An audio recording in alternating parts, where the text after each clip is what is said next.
साहेब आज ध्वजारोहण सगळीकडे होत आहे. पहिल्यांदा तुमची प्रतिक्रिया द्या, मग आम्ही बाकी राजकीय प्रश्न विचारतो.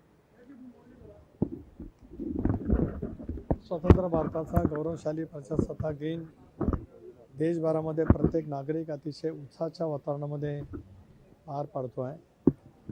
संसदीय लोकशाही प्रणाली व्यवस्था यातून या देशाला मिळाली आणि प्रजासत्ताक म्हणून देश घोषित केल्यापासून देशाने नेतृत्वपक पद्धतीची प्रगती केलेली आपण पाहतो आहोत. त्यामुळे देशाच्या जडणघडणीमध्ये सर्वसामान्य माणसाचा सुद्धा सहभाग असावा. सर्व धर्मियांचा सर्व समावेशक बेच्या सहभागातून अनेक बोलीभाषेंचा असलेला हा देश मजबूतीच्या वाटेवर तो जातो आहे. याचं महत्त्वाचं कारण देशाला मिळालेलं संविधान आणि या संविधानाच्या माध्यमातून मिळालेली लोकशाही. त्यामुळे लोकशाही प्रगल्भतेच्या मार्गावर जशी जशी जात राहील तसं देश अधिक जगभरामध्ये एक आपलं वेगळं स्थान आज निर्माण केलेलं आहे. उद्याच्या भवितव्याच्या कालावधीमध्ये तिसऱ्या अर्थव्यवस्थेकडे निश्चितपणाने झेप घेईल. साहेब, जिल्हा परिषद आणि पंचायत समितीच्या राज्यात बिगुल वाजलेले आहेत. पुढचे चॅलेंजेस काय दिसत आहेत तुम्हाला? एका ठिकाणी तुम्ही दोन्ही एनसीपी लढवताय, काही ठिकाणी सिम्बॉल एक आहे, काही ठिकाणी वेगवेगळं लढताय. खरं आहे, त्या बाबतीतला एक निर्णय वरिष्ठ पातळीवरती झाला होता. त्या दृष्टिकोनातून प्रयत्न जरूर झाले, परंतु सर्वच ठिकाणी काय एका चिन्हावरती आम्ही लढू शकलो नाही. लढायचं होतं घड्याळाच्या चिन्हावर, पण कदाचित काही जिल्ह्यामध्ये ते प्रत्यक्षात घडलेलं नाही. पण 27 तारखेला अर्ज मागे घेण्याचा ज्या वेळेला मुदत संपेल त्यावेळेला त्याच्यातलं चित्र स्पष्ट होऊ शकेल. महापालिकांमध्ये अनेक ठिकाणी सत्ता स्थापनेसाठी वेगवेगळे पक्ष एकत्रित जातात. तुम्ही पक्ष अध्यक्ष म्हणून काही सूचना केल्या आहेत? नाही, राष्ट्रवादी काँग्रेस पक्षाची भूमिका महानगरपालिकेच्या निवडणुकीमध्ये सीमित राहिली. पुणे पिंपरी चिंचवडमध्ये आम्ही विरोधकांची भूमिका आम्हाला त्या ठिकाणी घ्यावी लागेल, परंतु अमरावती असेल, इतरही काही महानगरपालिका आहेत, त्या ठिकाणी नेमकं कशा पद्धतीने सत्ता स्थापन करण्यासाठी विचाराशी सुसंगत किंवा आज आम्ही एनडीएचे घटक आहोत त्याला सुसंगत पद्धतीने आवश्यकता असेल तर त्या पद्धतीने पावलं उचलली जातात. पुण्यामध्ये ज्या प्रकारे बैठका होत आहेत, भविष्यात काही वेगळं चित्र दिसू शकतं? कुठल्या बैठक? पुण्यामध्ये दोन्ही पवारांच्या. नाही, त्या बैठका पूर्वी झालेल्या आहेत, नव्याने कुठे काय आहे? निकालाच्या नंतर नव्याने बैठका झाल्याचं माझ्या ऐकिवात नाही, पण झाल्या तर त्याच्यामध्ये काय वेगळं अर्थ काढण्याची काय आवश्यकता नाही. कारण महानगरपालिकेच्या निवडणुकीला एकत्रित आम्ही निवडणुकीला सामोरं गेलो. जिल्हा परिषदेच्या निवडणूकसुद्धा एकत्रितपणाने लढवाव्यात, त्यासुद्धा घड्याळाच्या चिन्हावरती लढवाव्यात असा एक धोरणात्मक निर्णय जरूर झाला. पण त्याची अंमलबजावणी सर्व स्तरावरती झाली आहे का, तर त्याच्याबद्दलची स्पष्टता ही 27 तारखेला अर्ज मागे घेतल्याच्या नंतर कळेल. साहेब, मुख्यमंत्र्यांच्या दावोस दौऱ्यावरून अनेक जण प्रश्नांची नोटीस करताना दिसत आहेत. मुख्यमंत्री पृथ्वीराज चव्हाण तर व्हाईट पेपर काढण्याची भूमिका घेत आहेत. एक असं आहे की दावोस जी आंतरराष्ट्रीय स्तरावरची परिषद असते ही गेले अनेक दशकापासून त्या ठिकाणी सुरू आहे. देवेंद्रजींनी पदभार स्वीकारल्याच्या नंतर महाराष्ट्रामध्ये गुंतवणुकीचं प्रमाण मोठ्या प्रमाणावरती वाढतं आहे, हे सर्वांनाच निश्चित मान्य करावं लागेल. विरोधकांनी इतक्या मोठ्या प्रमाणावरती झालेल्या गुंतवणुकीच्या बाबत शंका निर्माण करणं म्हणजे राज्याच्या विकसित होण्याच्या प्रक्रियेला आपण विनाकारण विरोध करतो आहोत असं चित्र त्या ठिकाणी निर्माण होत आहे. फार मोठ्या प्रमाणावरची ही औद्योगिक गुंतवणूक लवकरच प्रत्यक्षात राज्यातल्या वेगवेगळ्या जिल्ह्यांमध्ये जिथे जिथे करार झाले त्या ठिकाणी सुरू झालेली आपल्याला पाहायला मिळेल.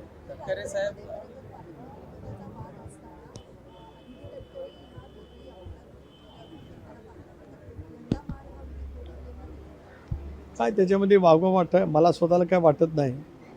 त्यांना वाटत होतं ते आपली प्रतिक्रिया देत होते. शेवटी प्रजासत्ताक दिनाचं जिल्ह्याच्या मुख्यालयाच्या ठिकाणी ध्वजारोहण करणं राष्ट्रभक्त नागरिक म्हणून आम्हा सर्वांचं कर्तव्य आहे आणि त्या कर्तव्याच्या भावनेतून सरकारच्या निर्णयाचा आदरच आहे. मुख्यमंत्री महोदय डावोसला गेले, त्यामुळे या विषयाची चर्चा करण्याचा काय प्रश्न येतच नाही.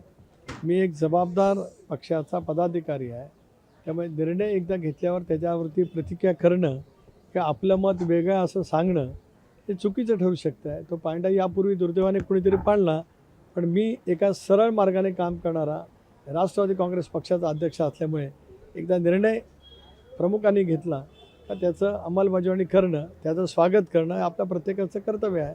विकास गोगावले प्रकरणी सरकारवरती ताशेरे ओढलेले आहेत कसं पाहता? इतक्या मोठ्या माणसांच्याबद्दल जे काय न्यायालयाने निरीक्षण केलं असेल आणि न्यायालयाच्या समोर आलेली जी काय माहिती असेल त्याच्या अनुषंगाने असेल. मला त्या विषयावरती अधिक काय बोलायचं नाही, कारण आजचा दिवस प्रजासत्ताक दिनाचा दिवस आहे, संविधान लोकशाही बळकट करण्याचा दिवस आहे.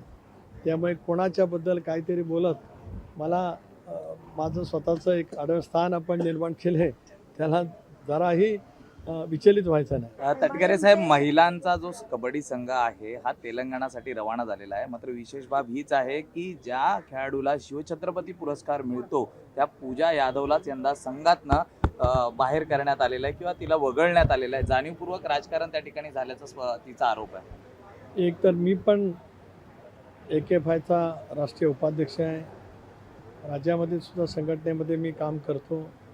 त्यामुळे संघ निवडत असताना माझा किंवा नामदार अजितदादांचा कधी संबंध नसतो.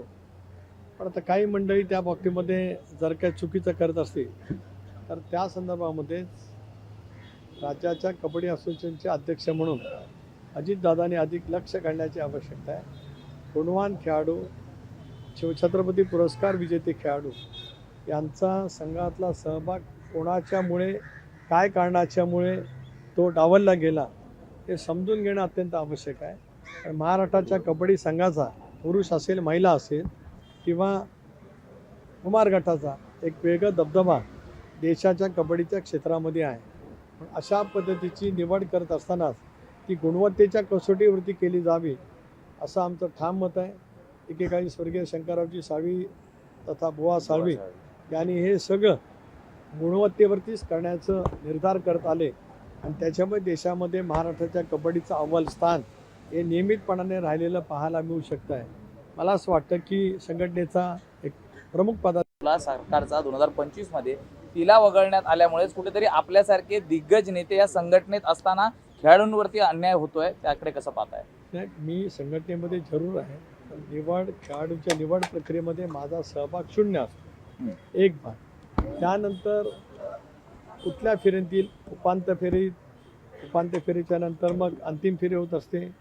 त्या फेरीपर्यंत पोहोचलेल्या संघांतील खेळाडूंचाच विचार करणं हे असं एकंदरीत अलिखित नियमाच्या पद्धतीने असू शकतं. बाद फेरीमध्ये हरलेल्या संघांतील खेळाडूची निवड करणं हे कधी अभिप्रेतच राहत नाही, कारण त्यांचा संघ ज्या वेळेला उपउपांत्य, त्याच्यानंतर मग उपांत्य फेरीमध्ये येतो, मग त्याला सेमीफायनल म्हणतो. क्वार्टर फायनलमध्ये बाद झालेल्या संघाचा खेळाडूचा विचार हा कधी होतच नाही, जो मी लहानपणापासून कबड्डी क्षेत्र पाहिलं, अनुभवलं आणि त्याच्यामध्ये मी स्वतः खेळलेलो आहे. पण नंतरच्या कालावधीमध्ये सुद्धा याच पद्धतीची निवड होत असेल तर त्याची पूर्णपणाची चौकशी ही अध्यक्ष म्हणून दादाने करावी असा एक कबड्डी खेळाडू म्हणून माझा त्यांच्याकडे आग्रह आहे. पूजांचं झालेलं नुकसान, पद्म पुरस्कार हा काल जाहीर झाले होते. त्याच्यावरून आता काँग्रेसकडे असे प्रश्न उपस्थित केले की राष्ट्रपती भवनकडनं भलेही पुरस्कारांची घोषणा केली असली तरी आगामी काळातल्या निवडणुका पाहून अनेक पुरस्कार दिले गेले.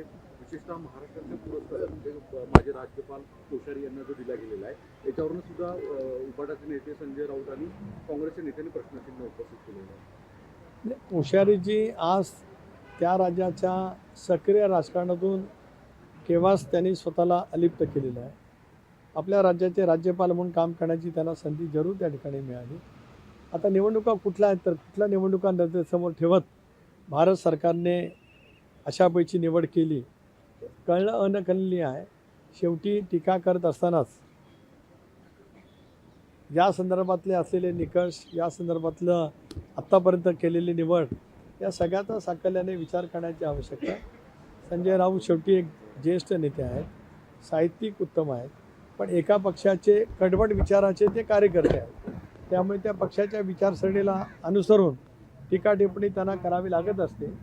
ती कुठलं ना कुठं तरी इकडून तिकडून काढतात आणि ते आपल्या नेहमीप्रमाणे सकाळच्या वार्तालापाला ते त्यांच्या भावना व्यक्त करत असतात. एक मराठी प्रश्न लास्ट आहे. MIMचे कालपर्यंतचे कार्यकर्ते हिरवा महाराष्ट्र करू म्हणून अशा वक्तव्य करत होते. आता स्वतः MIMचे जे प्रमुख नेते आहेत इम्तियाज जलील यांनी आता वक्तव्य केलेलं आहे की संपूर्ण महाराष्ट्र ते हिरवा करणार असल्याची घोषणा करतायत. कसं पाहता याकडे? दुर्दैवी असंच मी म्हणेन. शेवटी आपला देश, आपलं राज्य संविधानाच्या आधारे त्या ठिकाणी चालत असतं आणि त्याच्यामुळे कुठली धर्मांध शक्ती या देशाच्या भविष्याच्या वाटचालीला ही कधी पूरक ठरत नसते.